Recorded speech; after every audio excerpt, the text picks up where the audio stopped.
안녕하십니까 구독자 여러분. 화물차 댓글 소통 시간입니다. 먼저 대표님 본인 소개 좀 해주세요. 예, 안녕하세요. 전국구 영업용 칼산상사 이원복입니다.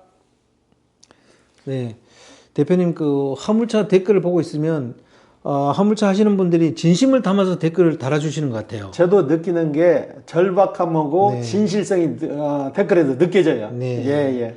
절박함이 저도 느껴지더라고요. 예, 예. 네, 이번 주 댓글은요. 화물 운송 산업은 앞으로 비전이 없네요. 협회는 하는 일도 없이 꼬박꼬박 돈만 받아 먹고 있네요. 대책을 빨리 세워야 됩니다. 이랬습니다. 화물 운송 산업은 앞으로 비전이 없다 그랬는데 사실 이렇게 너무 개선을 안 하고 방치를 해버려서 이런 마음을 들게 한 거잖아요. 그죠? 하루 이틀 사이에 이게 변형될 게 아니고 꾸준히 혁신을 해야 되는데 지금 관행에 따라서 계속 흘러오다 보니까 더 좋아지진 않고 계속 더 나빠지는 거죠. 네. 이건 젊은 세대들이 빨리 나오셔가지고 이게 세대 교체를 해야 돼요. 예, 예. 대표님이 보시기에는 화물업계가 미래가 없다고 그렇게 생각이 드세요? 화물업계가 지금 경기도 침체되고 그러니까 당장 눈앞에 보이는 것은 진짜 미래가 없어 보여요. 그렇지만은 본인이 얼마나 긍정적으로 일하냐에 따라서 그래도 열심히 하시는 분들은 본인이 생각한 만큼 돈벌이는 안 돼도 어느 정도 돈벌이는 되는 것 같아요. 네, 예, 맞습니다. 물류라는 게 지금 우리 일상생활에 거의 뭐 뗄래야 뗄 수가 없잖아요. 예, 그래서 비전이 없는 건 아닌데 하도 안 좋은 게 많아서 저는 이런 댓글이 달렸다고 생각해요. 이게 안 좋은 일이 많다 보니까 설령 좋은 일이 있어도 거기에 다 묻혀가지고 가는 거죠. 네. 예, 예. 그래서 이분처럼 대책을 빨리 세워야 됩니다 그랬는데 저도 이분처럼 빨리 대책을 세워야 된다고 생각합니다. 대표님 거기에 대해서 한번 얘기 좀 해주세요. 제가 그러니까 얘기할 때마다 그러잖아요. 혁신을 해서 젊은 세대가 들어가서 그 협회장도 되고 직선제로에서 협회장도 뽑고 대의원도 직선제로에서 뽑고 모든 것 감사도 직선제로 뽑아서 투명성 있게 돼야 되는데 그게 안 되다 보니까 발전성이 더딘 거죠. 네, 맞습니다. 다음 댓글은요. 화물 운송 산업이 망하면 대한민국 경제는 희망이 없습니다. 국토부는 빨리 대책을 세워 주십시오 그랬는데 국토교통부에서도 좀 나서줬으면 좋겠어요. 지금 내가 누는 얘기지만 전문가가 없는 거예요. 전문가가 없고 누군가 책임지려고 하는 자세가 없다 보니까 그 자리에 앉아가지고 개월수만 채우고 다시 다른 부서로 보직이 변경돼 버리면 끝이니까 연속성이 없어지는 거죠. 연속성이 있어가지고 끝까지 추진은 물건이 있으면 이거 종결이 돼야 되는데 종결이 안 되고 중간에 희지부지 없어져 버리니까 갈수록 더 힘들어지고 우리나라 물류가 무너져 버리면은 모든 산업의 기본이 없어지는 거예요. 이거 국토교통부에서도 이걸 정말 전문가가 나와가지고 한 자리에서 지속성을 가지고 일을 해야 되는데 그게 안 되니까 참 안타까워요. 예. 국토교통부 공무원들이 화물 이런 현장 일을 잘 몰라서 대책 같은 거 이런 걸 잘 세울 수도 없는 부분이 있을 것 같아요. 예, 예. 그러면 국토교통부하고 화물차 차주님들하고 좀 만나는 기회가 좀 찾아지면 어떨까요? 거의 지금은 없죠.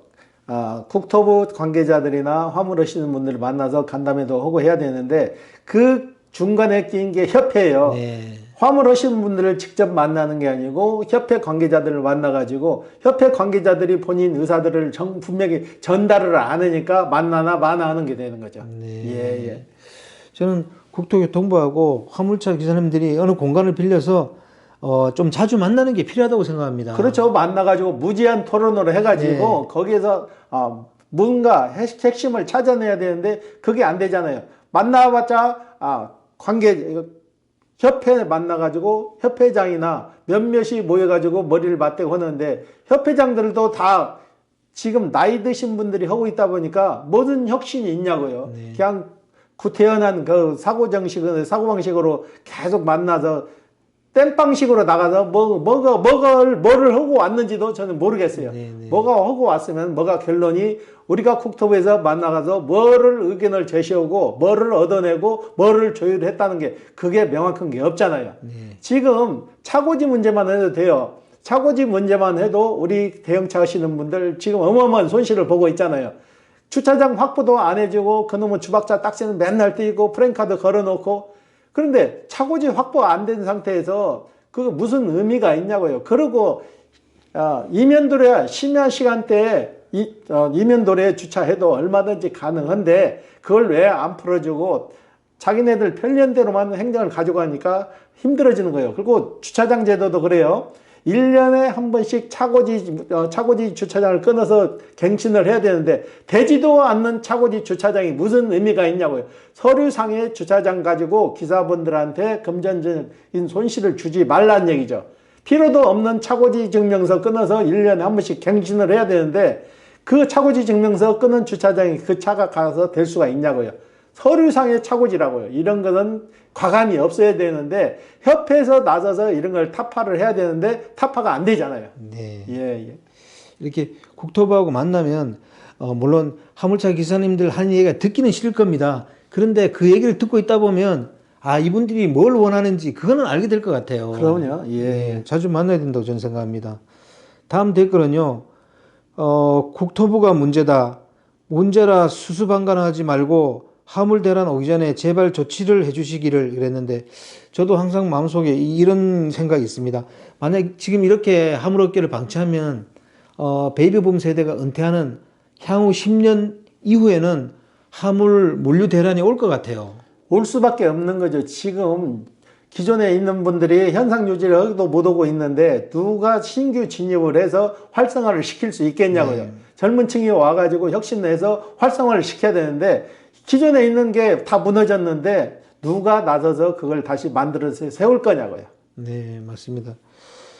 이 방송을 보고 있는 국토교통부 관계자 여러분, 베이비붐 세대가 은퇴하는 10년 후에 이대로 방치되면 화물업계는 무너집니다. 그 이유는 들어올 사람이 없기 때문입니다. 이렇게 방치를 하면은 누가 돈도 안 되는데 화물업계에 진입하겠습니까?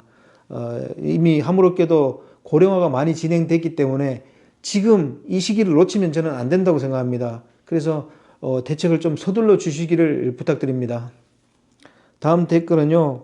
택시 요금도 오르는데 화물도 기사님들이 국토교통부 국회의원들에게 민원을 지속적으로 제기하여 화물협회 직선제 및 주선사의 요금 착복 개선되게 이슈화해야 됩니다.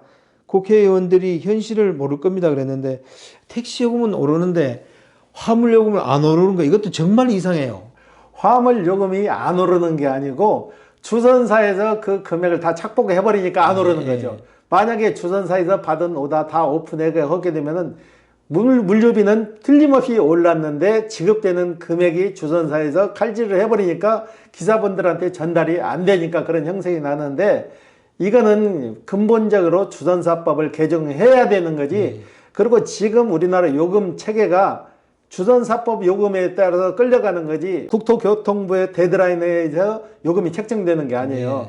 내가 움직인 거리만큼 톤수만큼 계산을 해서 정확한 데이터가 있어갖고 그 데이터를 주선사에서 국토부에서 넘겨주었고 이 국토부 영에 의해서 너희들 주선을 해가지고 이 금액을 지출을 하는 그 획기적인 뭐가 없기 때문에 주선사 오다서 주선사 너희들이 얼마 하면은 그냥 주선사에서 따라가는 형식이 되니까 그런 형상이 일어나는 거예요. 네. 데드라인이 없다는 거죠. 국토부에서 얼마 몇 킬로 갔을 때 얼마 받고 톤수 받을 때 그걸 감량해서 인건비 감안해서 얼마를 받아야 된다는데 그 데드라인이 없으니까 끌려다니는 거죠. 네, 그렇습니다.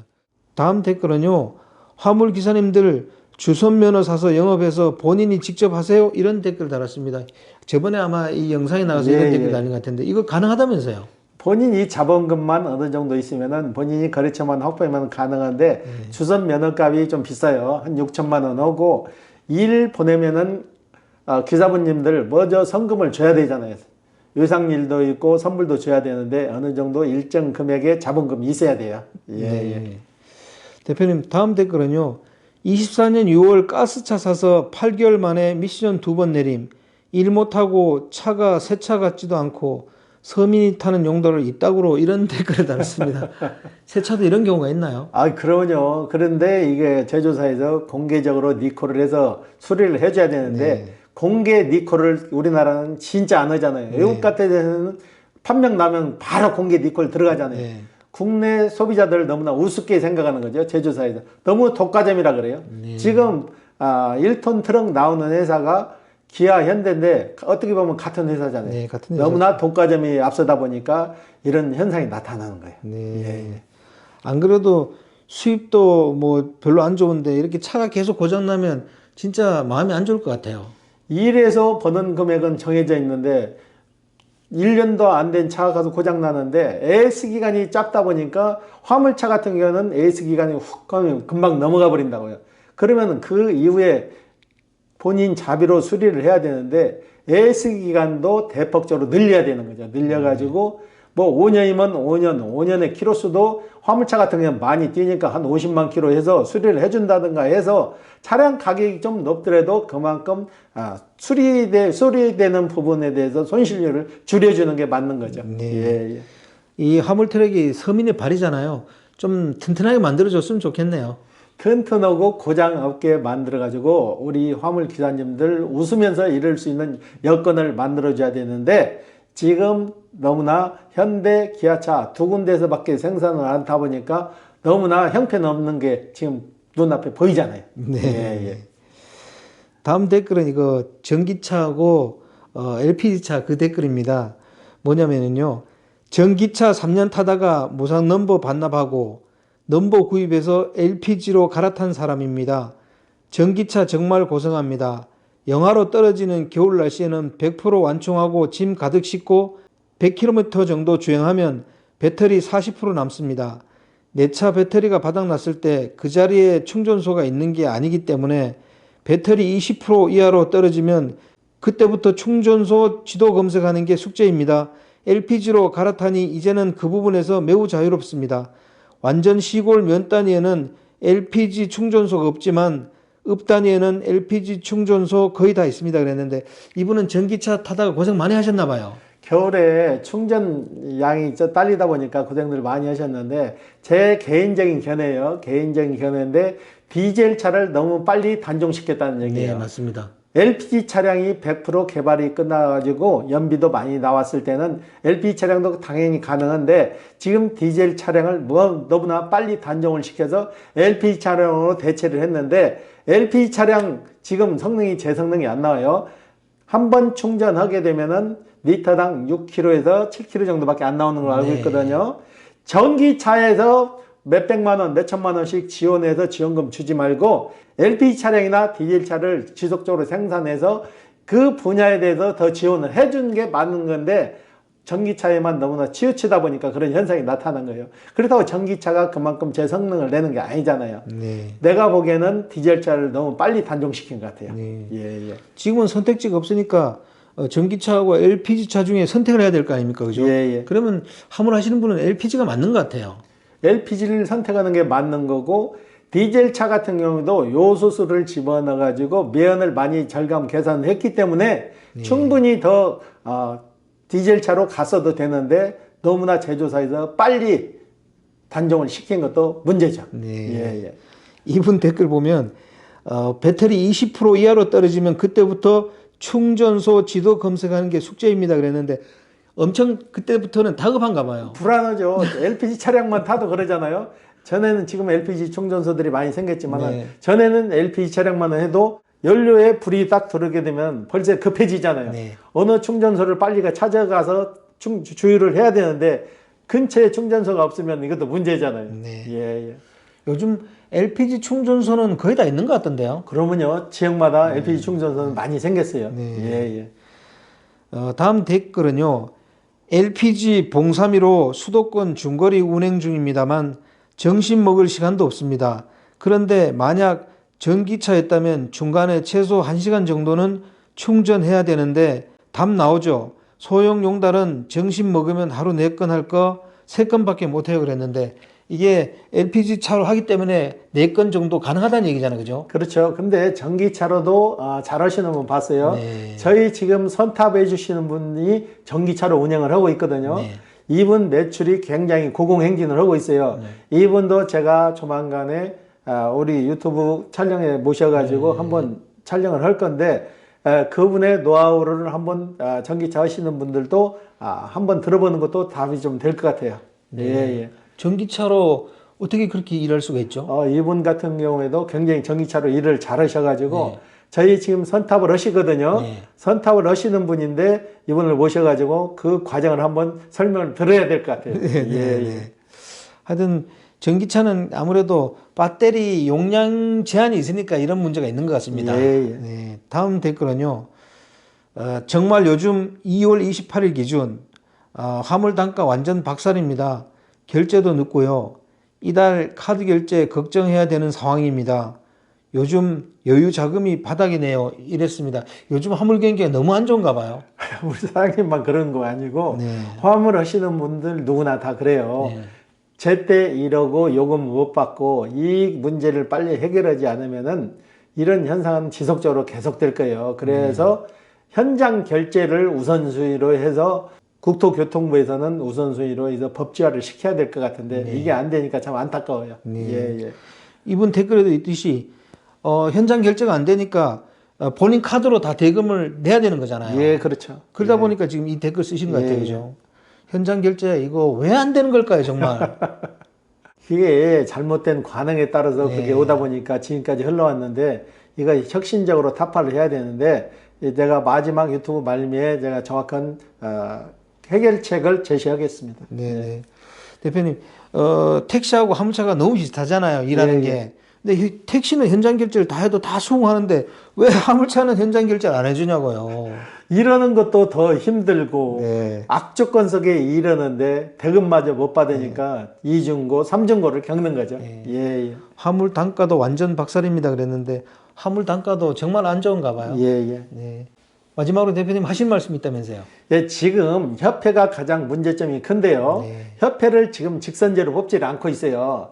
대의원 몇 사람이 협회장을 뽑아가지고 그 협회장이 2, 3년 해서 끝나는 게 아니고 한 협회장이 대의원들에 의해서 뽑힌 협회장이 그 자리에서 20년, 30년을 눌러 앉아 있으니까 협회가 발전성이 없는 거예요. 협회가 빨리 직선제로 바뀌어가지고 여러분들의 의견이 그대로 반영될 수 있게끔 협회가 빨리 개선돼야 될 것 같아요. 오늘 인터뷰 감사드립니다. 네, 구독자 여러분, 여기서 화물차 댓글 소통 시간 마치겠습니다. 안녕히 계십시오.